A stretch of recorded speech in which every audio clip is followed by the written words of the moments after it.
I'm Brittany Lewis with Forbes Breaking News. Florida Governor Ron DeSantis touted his support of pro-life causes at a press briefing on Tuesday. The governor, who is widely viewed as a potential 2024 presidential candidate, slammed what he called radical abortion policies. DeSantis said that U.S. abortion policies resemble those of China and North Korea, rather than, quote, more left-leaning countries in Western Europe, which prohibit abortions at earlier times. The Florida governor also previewed more restrictive abortion legislation in his state. Let's listen in. Governor, depending on what happens with the Supreme Court's decision of Roe versus Wade overturning, what do you want to see done in the state of Florida when it comes to abortion?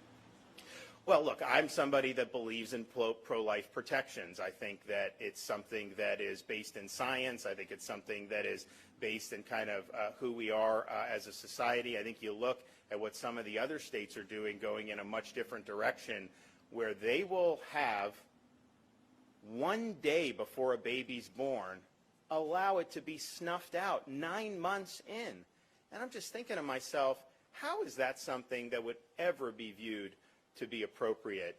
And I think part of the things with this discussion about some of the Supreme Court's case law is it's shown Americans who look at that and then look at, say, Europe, just how out of step the United States has been, and really how radical the jurisprudence has been compared to a lot of industrialized countries. I mean, the U.S. is more in line with countries like China and North Korea than it is with typical European countries that are more even social democracies that we would consider to be more left-leaning, and yet they have much more protections. And so, we'll see what happens with this opinion.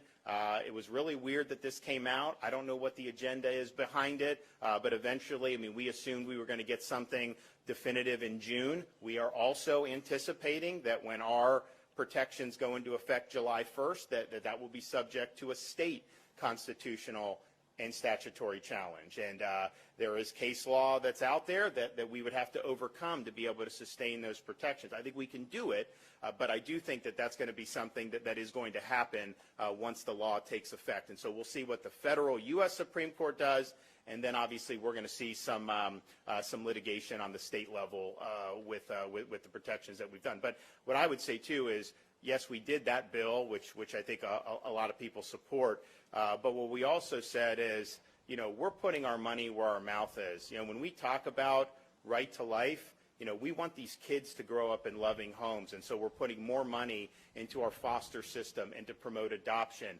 We launched a big fatherhood initiative. We had great groups and charities that are going to be applying for funding, like Coach Tony Dungy's All Pros Dads group, to try to make sure kids have a loving father in the home. Their chance of being successful goes up dramatically, if that father is present. When the father's not present, then the chance that they drop out of school, get in trouble with the law, get involved with drugs, that goes up really, really significantly. And we've done more in the state of Florida to support early learning than I'd say probably any other state. If you look over the last 2 years what we've done, because we understand that if somebody is reading at grade level by the 3rd grade, they're going to probably be very well going through school. If they're deficient by the 3rd grade, the chance that they don't make it through school at all goes up dramatically. The chance that they get into other trouble goes up dramatically.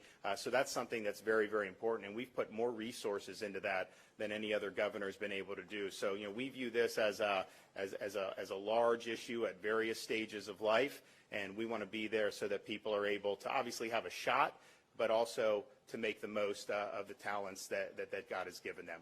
Okay, everybody, thank you. We'll be back soon. We love it in Southwest Florida.